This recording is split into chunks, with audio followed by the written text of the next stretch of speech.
நேற்றைய தினம் குஜராத்தில் பிரச்சாரத்தில் ஈடுபட்ட மோடி 2 விஷயங்களை பொதுமக்களை பார்த்து பேசியிருக்கிறார்.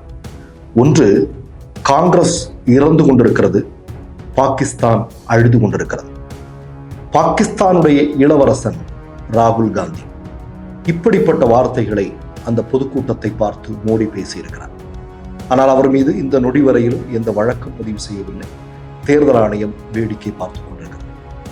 தேர்தலின் முதல் கட்ட வாக்குப்பதிவு நடப்பதற்கு முன்னால்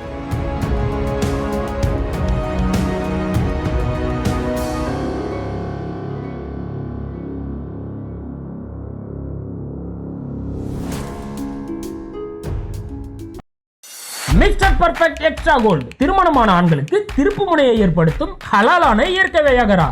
வயதான பலகினமா, சுகர் பலகினமா, இனி கவலை வேண்டாம், உடனே ஆர்டர் செய்யுங்கள். வணக்கம். நேற்றைய தினம் குஜராத்தில் பிரச்சாரத்தில் ஈடுபட்ட மோடி 2 விஷயங்களை பொதுமக்களை பார்த்து பேசியிருக்கிறார். ஒன்று, காங்கிரஸ் இறந்து கொண்டிருக்கிறது, பாகிஸ்தான் அழுது கொண்டிருக்கிறது. பாகிஸ்தானுடைய இளவரசன் ராகுல் காந்தி.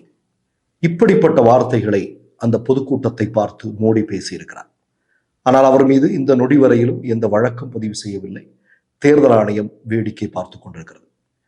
தேர்தலின் முதல் கட்ட வாக்குப்பதிவு நடப்பதற்கு முன்னால், குறிப்பாக தமிழ்நாட்டிலையும் கேரளாவுக்கும் வந்த மோடி என்ன சொன்னார் அப்படின்னு நமக்கு தெரியும். 400 இடங்கள், மோடி கேரண்டி, இது போன்ற வார்த்தைகளைத்தான் அவர் பயன்படுத்தி கொண்டிருந்தார். கூடுதலாக அசாமுக்கு செல்கிறார். அங்கே என்ன சொன்னார் அப்படின்னா, அயோத்தி ராமர் கோயில் பற்றி பேசினார். ஆனால் மோடியினுடைய வாரண்டியோ அல்லது 400 இடங்களோ ராமர் கோயிலோ அவருக்கு போதிய அளவு மக்கள் செல்வாக்கை பெற்றுத்தரவில்லை என்பதை முதல் கட்ட 2ஆம் கட்ட வாக்குப்பதிவுகள் உறுதி செய்தது. முதல் கட்ட வாக்குப்பதிவில் 3.3% வாக்குகள் குறைந்தது. அதே மாதிரி 2ஆம் கட்ட வாக்குப்பதிவில் 2.5% வாக்குகள் வீழ்ச்சி அடைந்தன. அப்போது மோடிக்கு தெளிவாக ஒன்று மட்டும் புரிகிறது. என்ன அப்படின்னா, கீழ்மட்டத்தில் நம்முடைய ஆட்சிக்கு எதிராக, மோடியினுடைய ஆட்சிக்கு எதிராக, RSS சித்தாந்தத்திற்கு எதிராக ஒரு மிகப்பெரிய அளவில் மக்கள் அலை அடித்துக் கொண்டிருக்கிறது. அவர்கள் இந்த ஆட்சியை விரும்பவில்லை என்பது அவருக்கு தெளிவாக தெரிந்தது. இப்ப என்ன பண்றாரு? தன்னுடைய உண்மையான முகத்தை அவர் காட்ட ஆரம்பிக்கிறார். அதனுடைய ஒரு பகுதியாக தான் ராஜஸ்தான்ல நீங்க போயிட்டு அவர் பேச ஆரம்பித்தது. என்னது? அதாவது இன்றைக்கு OBC SC ST வகுப்பை சார்ந்த மக்களுடைய இடஒதுக்கீட்டை காங்கிரஸ் கட்சி ஆட்சி பொறுப்புக்கு வந்தா முஸ்லீம்கிட்ட எடுத்து கொடுத்துருவாங்க, முஸ்லீம்கள் குழந்தை பெற்றுக்கொள்ள எந்திரங்களாக இருக்கிறார்கள் அப்படிங்கிற மாதிரியான விஷயங்கள் எல்லாம் பேசுறாங்க. அப்போ இது இன்னைக்கு இத ராஜஸ்தான்ல ஆரம்பிச்ச விஷயம் இன்னைக்கு குஜராத்ல போய் நிற்கும் போது குஜராத்ல இன்னும் உச்சகட்டத்தை நோக்கி மோடி சென்றிருக்கிறார். என்னது? காங்கிரஸ் இறந்து கொண்டிருக்கிறது, பாகிஸ்தான் அழுது கொண்டிருக்கிறது, பாகிஸ்தானுடைய இளவரசன் ராகுல் அப்படிங்கிற சொல்ற அளவிற்கு எல்லை மீறி போய்கொண்டிருக்கிறது மோடியினுடைய பேச்சு அப்படிங்கிறது நமக்கு தெரியும். இதுல நம்ம முக்கியமான ஒரு விஷயம் பேசணும். கடந்த முறை நீங்க தென்னிந்தியாவில் இருக்கக்கூடிய சுமார் 140 இடங்களில் பாஜகவிற்கு எவ்வளவு கிடைச்சது அப்படின்னு உங்களுக்கு தெரியும். ஏறத்தாழ 29 இடங்கள் கிடைச்சது. அந்த 29 இடங்கள்ல 25 இடங்கள் கர்நாடகாவில இருந்து கிடைச்சது. ஆனால் இன்றைக்கு கர்நாடகாவில் 25 இல்லை, ஒரு 5 இடங்கள் கூட பாஜகவுக்கு கிடைக்காது.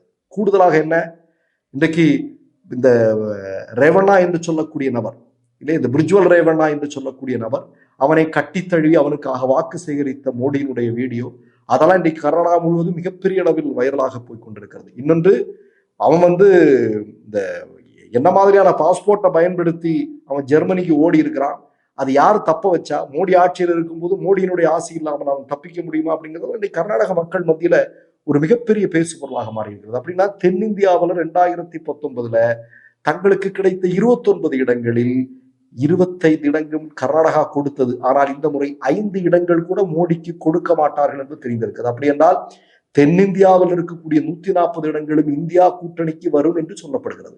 பொறுக்குமா மோடிக்கு? அப்படிங்கிற போது இந்த ஆயுதங்களை எடுக்கிறார் அவர். உங்களுக்கு தெரியும், கடந்த முறை மாதிரி 2019 மாதிரி புல்வாமாவோ பேலக்காட்டோ எதுவுமே கிடையாது. இன்னொன்னு மோடிக்கா வாரண்டி, இல்லைன்னா மோடிக்கா கேரண்டி, மோடி நினைச்சா எதுவும் பண்ண முடியும் அப்படிங்கிறதெல்லாம் சொல்ல முடியாது. அப்படின்னா மோடியோட கேரண்டியை பத்தி பேசினா 15 லட்சம் எங்கன்னு கேட்டுருவான், 50 ரூபாய்க்கு பெட்ரோல் எங்கன்னு கேட்டுருவான், 2 கோடி பேருக்கு வேலை எங்கன்னு கேட்டுருவான், எல்லாத்தையும் கேட்க ஆரம்பிச்சிடும். அப்ப இனி மோடி இந்த மாதிரி விஷயங்கள் பேச முடியாது. அப்போ இனி அவங்களுடைய கடைசி ஆயுதம் அப்படிங்கிறது என்னது?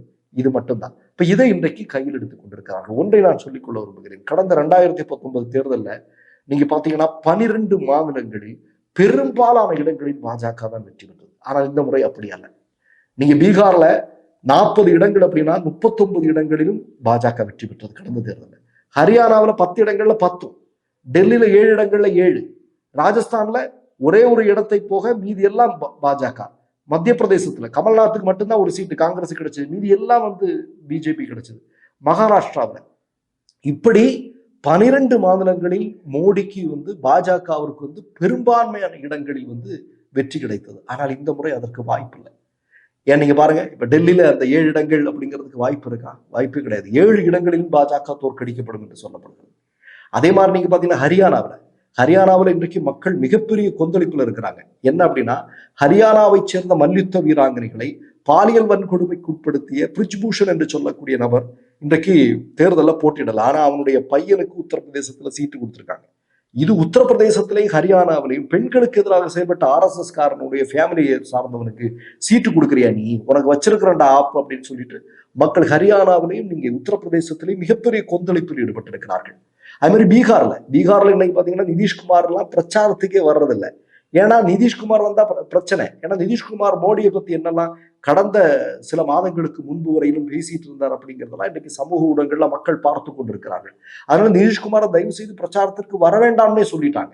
அங்க தேஜஸ்வி யாதவ் என்று சொல்லக்கூடிய அந்த மனிதர் மிகப்பெரிய அளவில் மக்கள் செல்வாக்குள்ள மனிதராக மாறி இருக்கிறார். அவர் மீது ஒரு மிகப்பெரிய பொய்யை மோடி கட்டவிழ்த்து விட்டார். மீன் வறுவல் சாப்பிட்றாரு நவராத்திரி அன்னைக்குன்னு.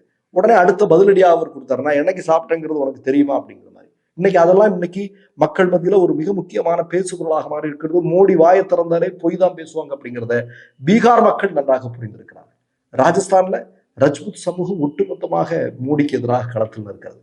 அங்க மிகப்பெரிய வாக்கு இழப்பை மோடி சந்திப்பார், பாஜக சந்திக்கும் என்று சொல்லப்படுகிறது. அப்ப இந்த கட்டத்துல தான் என்ன பண்றாரு அப்படின்னா, வேற எதுவுமே வழி இல்லை. அதனால என்ன ஆரம்பிக்கிறாரு, ராஜஸ்தான்ல போய் முஸ்லிம் மக்களுக்கு எதிராக பேசுகிறார். முஸ்லிம் மக்களுக்கு எதிராக பேசுவதுடன் தனக்கு வாக்களிக்க மாட்டார்கள், அதாவது பாஜகவினரால் இந்தியாவில் இருக்கக்கூடிய SC ST OBC வகுப்பினருக்கு எந்த காலத்திலும் எந்த பயனும் இல்லை, இடஒதுக்கீட்டை எதிர்த்தவர்கள், சாதிவாரி கணக்கெடுப்பை எதிர்த்தவர்கள் அப்படிங்கிறது அந்த மக்களுக்கு நன்றாக தெரிந்திருக்கு. இந்த நேரத்துல இந்த OBC SC ST வகுப்பினருக்கு எதிராக முஸ்லிம்களை நிறுத்தினால் தங்களுக்கு வாக்குகள் வரும் அப்படிங்கிற ஒரு நப்பாசையில மோடி ஒரு நாடகம் ஆடுகிறார். ஆனால் அவையெல்லாம் இன்றைக்கு அம்பலப்பட்டு நிற்கிறது. மக்கள் ஒரு மிக முக்கியமான ஒரு பெரிய குறிக்கோளோடு இருக்கிறாங்க. மோடி ஆட்சியை அகற்றுவது, இந்தியாவை காப்பாற்றுவது, இதுதான் அவர்களுடைய எண்ணம். இன்னொன்னு நான் என்ன சொல்றேன் அப்படின்னா, மோடி இவ்வளவு மோசமாக பேசும்போது ஒரு ஒரு ஒரு என்னத்த ஒரு எல்லை மீறலுடைய உச்சத்தில் மோடி இருக்கும்போது தேர்தல் ஆணையம் வேடிக்கை பார்த்து கொண்டிருக்கிறது. நான் உச்ச நீதிமன்றத்திடம் சொல்வது, தன்னிச்சையாக இந்த வழக்குகள் எல்லாம் எடுக்கணும். மோடி இப்படி பேசுறது எவ்வளவு கொடுமையானது, இந்திய ஜனநாயகத்திற்கு எதிரானது. இவ்வளவு சர்வசாதாரணமா ஒரு நாட்டினுடைய பிரதமர் பேசியிருக்காங்கன்னா உலக ஊடகங்கள் எல்லாம் கிண்டல் அடித்துக் கொண்டிருக்கிறது. இப்படிப்பட்டவரை ஒரு பிரதமரா தேர்வு செஞ்சிருக்கீங்க அப்படின்னு நம்மளை இந்தியாவில் இருக்கக்கூடிய எல்லா மக்களை கேவலப்படுத்துறாங்க உலக ஊடகங்கள். எப்படியும் ஜூன் 4 ஒரு முடிவு வரும். மற்றொரு நிகழ்வில் சந்திப்போம். நன்றி, வணக்கம். மை நேம் இஸ் ரெட் சேனலை சப்ஸ்கிரைப் பண்ணிக்கோங்க. அதுக்கப்புறமா பக்கத்துல இருக்கிற ஜாயின் பட்டனை கிளிக் பண்ணீங்கன்னா ஒரு நியூ பேஜ் ஒன்று ஓப்பன் ஆகும். அதுலயும் ஜாயின் பட்டனே கிளிக் பண்ணிக்கோங்க. அதுல பாத்தீங்கன்னா credit R debit card options இருக்கு. இதுல உங்களுக்கு விசா, மாஸ்டர் கார்டு, ரிப்பே அப்படின்னு 3 ஆப்ஷன்ஸ் கொடுத்துருக்காங்க. அதுல நீங்க எந்த கார்டு சூஸ் பண்றீங்களோ அந்த கார்டோட நம்பர் என்டர் பண்ணிக்கோங்க. அப்புறமா கார்டோட வேலிடிட்டி மந்த் அண்ட் இயரை டைப் பண்ணிக்கோங்க. அடுத்தபடியா உங்க கார்டோட பின்னால CVC கோடுன்னு சொல்லிட்டு 3 நம்பர்ஸ் கொடுத்துருப்பாங்க. அந்த நம்பரை இதுல என்டர் பண்ணிக்கோங்க. அப்புறமா அட்ரஸ் அண்ட் இன்ஃபர்மேஷன் என்டர் பண்ணிட்டு பைங்கிற பட்டனை கிளிக் பண்ணிக்கோங்க.